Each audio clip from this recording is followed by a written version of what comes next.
এখানে আমি তো করছি চিকেন রান্না, মানে করছি বলতে এখনও মশলাপাতি করা হয়নি, আলুটা ভাজছি। এখানে চিকেনটা ধুয়ে রেখেছি। মেনলি দেখানো আজকে আমাদের বাড়িতে ছোট্ট একটা বেবি এসেছে। কই দেখাও বেবিকে, দেখাও বেবি। এই বাবা, এই বেবি ছাদে চলে গেল। যা, ও তো সব চিনে গেছে। বেবি এক দৌড়ে ছাদে।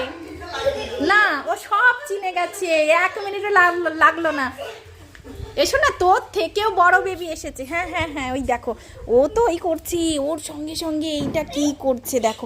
হ্যাঁ, বেবি বেবি বেবি এসেছে। দুজনে মিলে যা শুরু করেছে, এই দেখো, বুঝেছো? ও বাবা, হ্যাঁ হ্যাঁ, এই যেও না, রিও, এর নাম হচ্ছে রিও। দেখো একটা দিদির পেট, কি কিউট। হ্যাঁ হ্যাঁ, কলকাতা থেকে নিয়ে এসেছে। কি মিষ্টি, তোমার সক্স ভিজে বাবা। হ্যাঁ, এসো রিও, এসো।